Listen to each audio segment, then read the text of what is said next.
11th centralize online admission process में FCFS यानी कि first come first serve round का शेड्यूल डिस्प्ले किया गया है। फर्स्ट कम फर्स्ट सर्व मतलब पहले आओ पहले पाओ, जो पहले आएगा उसको पहले एडमिशन दिया जाएगा, जो पहले क्लिक करेगा उसको वो सीट मिलेगी।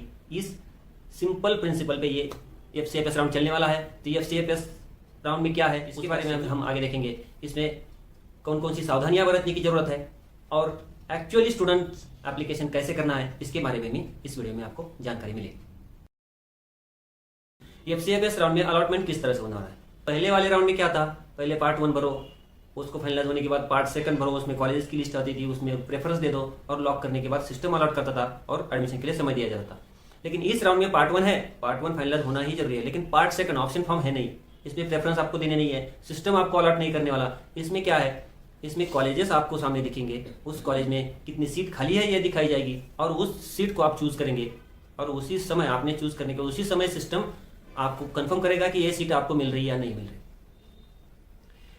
एक उदाहरण के तौर पर समझ लेते हैं, जैसे कि हम मूवी टिकट बुक करते हैं, रेल का टिकट बुक करते हैं। इसमें क्या होता है, जितनी सीटें हैं वो पूरी सीटें दिखाई जाती है, उसमें कितनी सीटें भरी हुई है ये दिखाई जाती है और जो सीटें खाली है उसमें से आपको सीट चूज करनी होती है और चूज करने के बाद तुरंत वो सीट अपने नाम की जाती है। इस तरह से वो टोटल सीट में से माइनस होती है।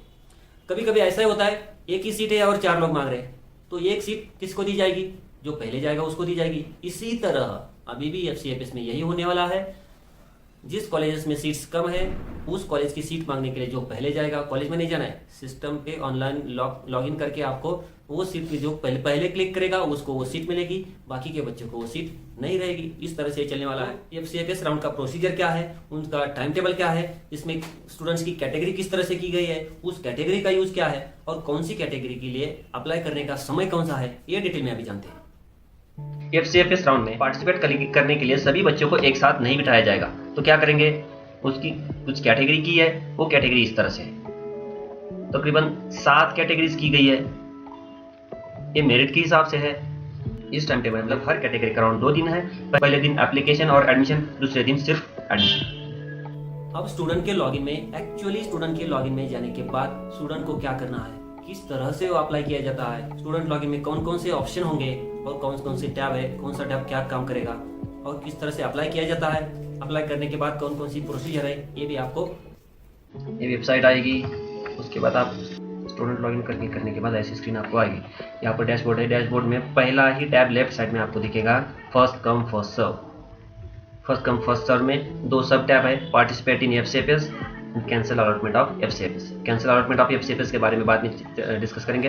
पहले पार्टिसिपेट इन FCFS, ये बाकी के टैब तो आपको पता है, बाइपोकल एडमिशन जो एडमिटेड है उनके लिए अलॉटमेंट स्टेटस आप चेक कर सकते हो, एप्लीकेशन फॉर्म चेक कर सकते हो। यहाँ पर ऑप्शन फॉर्म का पहले टैब था, वो अभी नहीं है क्योंकि FCFS के समय ऑप्शन फॉर्म यानी कि पार्ट 2 की कोई जरूरत नहीं है, वो नहीं लगता है। कोई जूनियर कॉलेज भी इसके बारे में इंसिस्ट ना करे।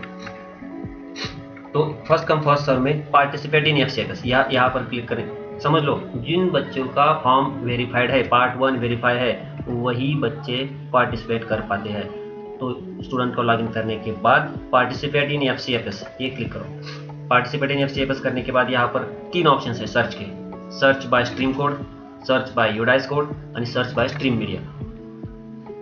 जैसे कि आपको पता है FCFS मतलब फर्स्ट कम फर्स्ट सर्व, मतलब जो पहले क्लिक करेगा उसको वो सीट मिलेगी। समझ लो किसी कॉलेज में 2 सीट है और 10 बच्चे मांग रहे हैं, तो वो 2 सीट उन्हीं 2 बच्चों को मिलेगी जो पहले क्लिक करते हैं। इसके लिए आपको जिस स्ट्रीम में एडमिशन लेना है उस पेज पर हर एक कॉलेज में जो भी स्ट्रीम है उनको कोड दिए गए, वो कोड आप लेकर आ सकते हो। कोड नहीं पता तो उस कॉलेज का यूडाइस आप लेकर आ सकते हो, मतलब उस कॉलेज में कितने स्ट्रीम्स है वो दिखाएगी और आप अप्लाई कर पाएंगे। और अगर किसी के पास ये नहीं है तो आप कॉलेज भी सर्च कर सकते हो। तो हम क्या करते हैं, हम थोड़े उल्टे सीक्वेंस चलते हैं। पहले तीसरा ऑप्शन में क्या है ये आपको दिखाता हूँ, search by stream and media. यहाँ पर जाने के बाद ये आपको स्ट्रीम सिलेक्ट करेंगे। समझ लो मुझे कॉमर्स लेना है, मीडियम चूज करूँगा मैं, एडेड है अनएडेड है सेल्फ फाइनेंस है, जो भी मैं चूज़ करूँगा। चूज़ नहीं करेंगे तो भी ये ऑल भी रख सकते हो।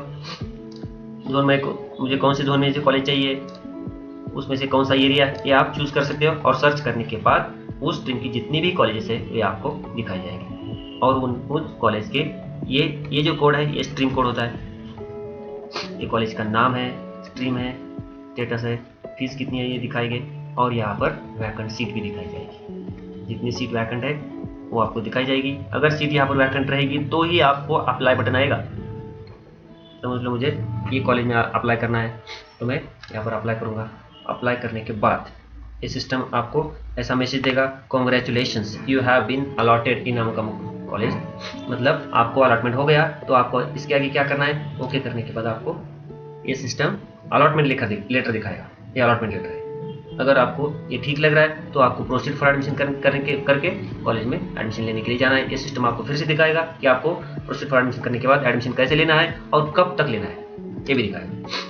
ये प्रोसीड, जब तक आप प्रोसीड नहीं करते तब तक कॉलेज को आपका नाम नहीं दिखता, कॉलेज आपको एडमिट नहीं कर सकता। इसलिए प्रोसीड फॉर एडमिशन पर क्लिक करने के बाद ही आप कॉलेज से कॉन्टैक्ट करें, कॉलेज में एडमिशन के लिए जाए। ये इसका आप प्रिंट ले सकते हो।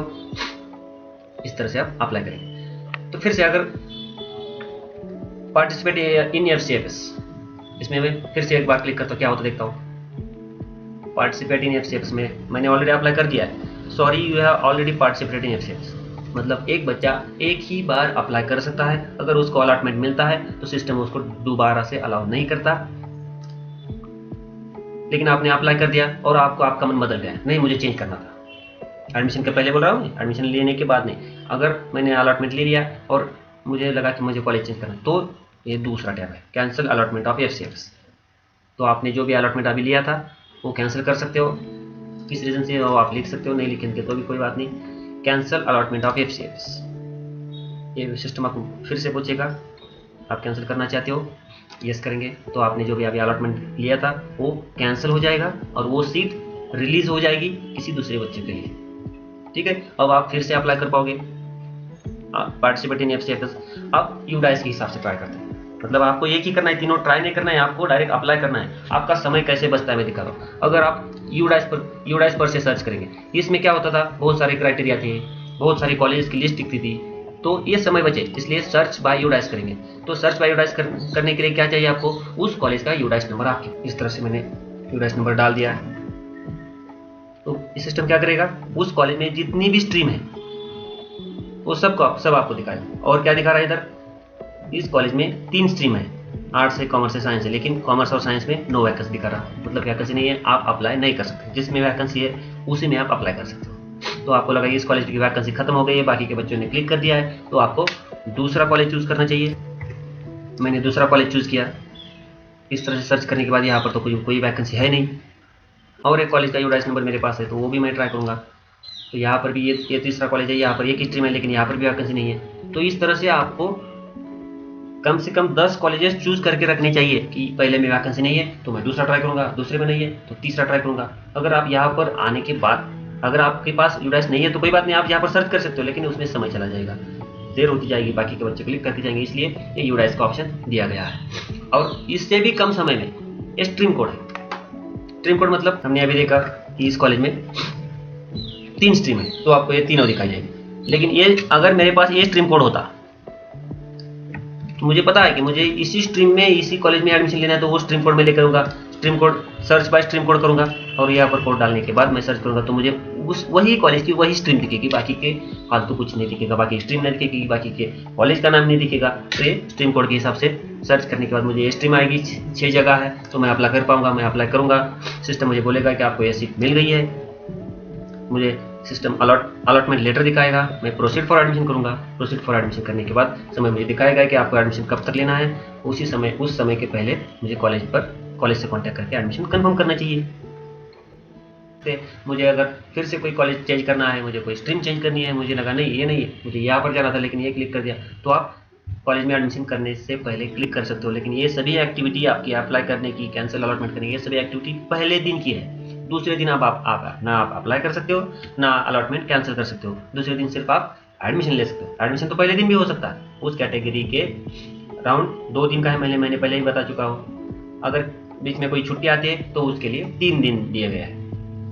फिर से ये कैंसिल करें तो कैंसिल अलॉटमेंट इन FCFS कर सकता हूँ, मेरा अलॉटमेंट कैंसिल हो जाएगा, वो सीट रिलीज हो जाएगी। समझ लो, कैंसिल करने से पहले सोचना चाहिए, वो सीट रिलीज हो जाएगी मतलब दूसरे बच्चे को चले जाएगी और दूसरे बच्चे उसे उठा लेंगे, बाद में आप वही कॉलेज में उसी स्ट्रीम में एडमिशन ले पाओगे, इसकी कोई गारंटी नहीं है। इसलिए आपको बहुत क्यूरियसली, बहुत केयरफुली ये सब कुछ करना है। जल्द से जल्द हो जाए, इसलिए मैंने स्ट्रीम डाल दिया। ये डिटेल्स आ गई, यहाँ पर 4 सीटें तुरंत मैंने अप्लाई कर दिया, मतलब वो सीट मेरी होगी। अगर देरी कर दी तो ये सीट कम हो सकती है। इस तरह से स्ट्रीम कोड निकालो, आपका समय बचे, इसलिए ये 3 ऑप्शन दिए गए हैं। थर्ड ऑप्शन में जाओगे तो आपको सर्च करने में आपका समय जा सकता है, इसलिए आप बेटर है आप उस कॉलेज का यूडाइस लेके आइए, उस कॉलेज में से सभी स्ट्रीम्स आपको दिखाई जाएंगी। और इससे अच्छा है स्ट्रीम कोड ही लेके आए, मतलब बाकी के देखने की जरूरत नहीं, वही स्ट्रीम कोड डालूंगा, तुरंत सीट दिखाई जाएंगी, मैं क्लिक कर दूंगा।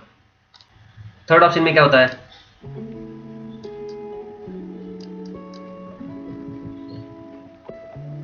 पहले 2 मैंडेटरी है, यहाँ पर रेड मार्क है ना, स्ट्रीम और मीडियम चूज करना मैंडेटरी, ये चूज करेंगे और आप सर्च करेंगे। यहाँ पर नीचे बहुत सारे कॉलेज दिखेंगे, इतनी बड़ी कॉलेज में आप कहाँ पर चेक कर पाओगे, कब इसमें समझ जा सकता है। इसलिए मेरा सजेशन है आप यूडाइस नंबर लेके आइए और स्ट्रीम कोड लेके आइए, मतलब इससे पहले आपको अप्लाई करने से पहले स्टडी करके आना है। इसमें आपका भला है, इसमें आपका समय बच सकता है और जल्द से जल्द एडमिशन लेने में मदद हो सकती है। और हमने जो अभी 7 कैटेगरी दिखी, 7 कैटेगरी में उनके मेरिट मार्क से हिसाब से 7 स्टूडेंट्स की 7 कैटेगरी की गई है, मतलब एक निचले वाली कैटेगरी का स्टूडेंट ऊपर वाली कैटेगरी में अप्लाई नहीं कर सकता है। अगर वो करेगा तो उसको क्या मैसेज आएगा देखेंगे। समझ लो अभी पहली कैटेगरी का मतलब जिन बच्चों ने 90% एंड अबव मार्क्स लिए हैं, जिन बच्चों के मेरिट मार्क्स 450 और 500 के बीच में है, ये राउंड चल रहा है, तो 450 से कम वाले बच्चे इसमें अप्लाई नहीं कर पाएंगे। ये बच्चा 450 से कम है, तो अगर ये पार्टिसिपेट इन एफसीएफएस करने जाएगा तो इसको अपना सिस्टम मैसेज दिखाएगा, sorry you are not eligible in this category. ये ऐसे होने वाला है, इसलिए आपको दिए हुए समय में ही आप अप्लाई कर पाएंगे। इसलिए लेकिन पहली कैटेगरी वाला स्टूडेंट दूसरी कैटेगरी में अप्लाई कर सकता है, तीसरी कैटेगरी में अप्लाई कर सकता है, सिर्फ ऊपर से नीचे आ सकता है, लेकिन निचली कैटेगरी में जो बच्चे आते हैं वो ऊपर की कैटेगरी में नहीं जा सकते। इसलिए आपको दिए हुए समय पर आपको अप्लाई करना है और दिए हुए 2 दिन में आपका एडमिशन कंफर्म हो, इस तरह से चलना है। अगर आप अप्लाई करने में देरी करेंगे, एडमिशन लेने में देरी करेंगे, तो आपकी सीट चली जा सकती है, आपका चांस मिस हो सकता है। इसलिए आपको समय की पाबंदी ध्यान में रखनी है। अब वैकेंसी कैसे चेक करें, वेबसाइट पे जाने के बाद होम पेज पर ही वैकेंसी नाम का एक टैब है। इस वैकेंसी टैब में जाने के बाद एक राउंड वाइज वैकेंसी दिखाता है, लेकिन इससे हमें कोई मतलब नहीं। एक करंट वैकेंसी आप देखेंगे, करंट वैकेंसी में देखने के लिए आप जाओगे तभी उसी वही वहाँ पर भी आपको ये 3 ऑप्शंस मिलेंगे। कॉलेज सर्च करो और कॉलेज की वैकेंसी आप देख सकते हो। आपको नहीं सर्च किया वो सभी कॉलेज दिखाएगा और इस कॉलेज में जो भी वैकेंसी है आगे दिखाई जाएगी। हमें कौन सी वैकेंसी देखनी है, सिर्फ कैप की वैकेंसी देखनी है, क्योंकि ये जो कोटा है इन हाउस माइनॉरिटी और मैनेजमेंट, एक कॉलेज की लेवल पे एडमिशन होता है। आपको अगर कोटा में एडमिशन लेना है तो एडमिशन ले सकते हो, लेकिन उस कॉलेज से आपको कॉन्टैक्ट करना है और वहाँ से आप एडमिशन ले सकते हो। लेकिन जो एफसीएफएस में पार्टिसिपेट करना चाहते हो उनके लिए कैप सीट्स इंपॉर्टेंट है। कैप में कितनी जगह है ये आपको यहाँ पर देखने को मिलेगा। ये कॉलेज का नाम है, ये स्ट्रीम कोड है, उस स्ट्रीम का कॉलेज स्ट्रीम कोड है। ये ऐसे आप चूज करके आप ये खुद की एक लिस्ट बनाई है जिसमें उस कॉलेज आपकी प्रेफर्ड 8-10 कॉलेज रहेंगे। अगर आप यूडाइस के ऊपर से सर्च करना चाहते हो, आपके पास अगर कोई यूडाइस नंबर है तो आप सर्च कीजिए, ये आसान हो जाएगा, क्योंकि वही एक ही कॉलेज दिखाएगा और उस कॉलेज में जितनी भी स्ट्रीम है उनकी वैकेंसी आपको दिखाएगा। ये सिंपल है, ये स्ट्रीम कोड है। स्ट्रीम कोड भी आप लिख के रख सकते हो, स्ट्रीम कोड से भी सर्च किया जा सकता है। वो सर्च बाय स्ट्रीम किया तो एक ही कॉलेज और वही एक स्ट्रीम दिखाएगा, ये स्ट्रीम में कितनी जगह खाली है ये भी आप देख सकते हो। बहुत सारे बच्चों को ये भी सवाल आ सकता है कि कॉलेज का यूडाइस नंबर कहाँ से मिले, कहाँ से ढूंढे, उसका स्ट्रीम कोड कहाँ से ढूंढे। आपको कॉलेज जाने की जरूरत है, इसके लिए भी सिस्टम आपको मदद करता है। सर्च में जाइए, सर्च जूनियर कॉलेज इन्फॉर्मेशन है, सर्च स्ट्रीम इन्फॉर्मेशन है। सर्च जूनियर कॉलेज इन्फॉर्मेशन में जाने के बाद आप हर कोई कॉलेज का डिटेल्स देख सकते हो और मैं सर्च करने के बाद सभी साइंस की कॉलेजेस दिखाई देंगे। यहाँ पर ये कॉलेज का नाम है, उसका एड्रेस है और ये यूडाइस कोड है। ये कोड आपको लिख के रखना है ताकि आपको आगे जाकर सर्च करने में आसानी हो। और इस कॉलेज में कौन कौन सी स्ट्रीम है ये अंदर जाके आप मोर डिटेल में जाकर देख सकते हो कि इस कॉलेज में इतनी सारी स्ट्रीम है, तो ये स्ट्रीम कोड पे आप लिख के रख सकते हो। अगर किसी को कॉलेज की बजाय डायरेक्ट स्ट्रीम सर्च करना है वो भी कर सकते हैं। स्ट्रीम सर्च स्ट्रीम इन्फॉर्मेशन करके यहाँ पर है, सर्च स्ट्रीम इन्फॉर्मेशन। इसमें जाने के बाद सेम स्ट्रीम चूज कीजिए, मीडियम चूज कीजिए, आपका एरिया चूज कीजिए और सर्च करने पर आपको ये साइंस इंग्लिश वाले उस एरिया में आने वाले सभी स्ट्रीम दिखी जाएंगी, सभी कॉलेज की। ये भी आप चूज कर सकते हो और यहाँ से सिर्फ कॉलेज का यूडाइस नंबर पालो या स्ट्रीम कोड निकाल लो। ये स्ट्रीम कोड और यूडाइस नंबर आपके पास रहेगा तो सर्च करने में आसानी हो जाएगी और जल्द से जल्द आप सर्च कर पाओगे और अप्लाई कर पाओगे। ये सब कुछ आपको कब करना है? जिस दिन आपको अप्लाई करने बैठना है उससे पहले आपको ये सब डिसाइड करना है कौन कौन से कॉलेज मुझे चाहिए, उस कॉलेज में कौन सी स्ट्रीम में कितनी वैकेंसी है, और मैं तय करके रखूंगा कि मैं पहले इस स्ट्रीम को अप्लाई करूंगा, ये नहीं मिला तो ये इस कॉलेज में अप्लाई करूंगा, ये कॉलेज नहीं मिला तो दूसरे कॉलेज में अप्लाई करूंगा। आपको ये कंटिन्यूअस करता रहना है जब तक सिस्टम आपको अलर्ट नहीं करता, और अलर्ट करने के बाद आपको एडमिशन कैसे लेना है इसके बारे में हमने ऑलरेडी डिस्कस किया हुआ। हर एक बच्चे को एडमिशन मिलने के लिए इंजीनियर कॉलेज मदद करेगा, गाइडेंस सेंटर मदद करेगा, और आप भी खुद की मदद कीजिए, पूरी तैयारी के साथ अप्लाई कीजिए और दिए हुए समय में अपनी एडमिशन प्रोसीजर पूरी कीजिए। अभी सिस्टम नहीं तो आप खुद चूज करने वाले हो कि कौन सी सीट मुझे चाहिए और कौन सी सीट नहीं चाहिए। उसी समय सिस्टम आपको बता देने वाला है कि ये सीट आपकी हो गई। सबको एडमिशन मिलेगा, लेकिन जब हम सब मिलकर एक साथ दिए हुए समय के साथ चलेंगे, दिए हुए शेड्यूल के साथ चलेंगे, मुझे आशा है सभी बच्चों का एडमिशन तुरंत हो, जल्द से हो और आपके मनपसंद कॉलेज में आपको सीट मिले। Thank you.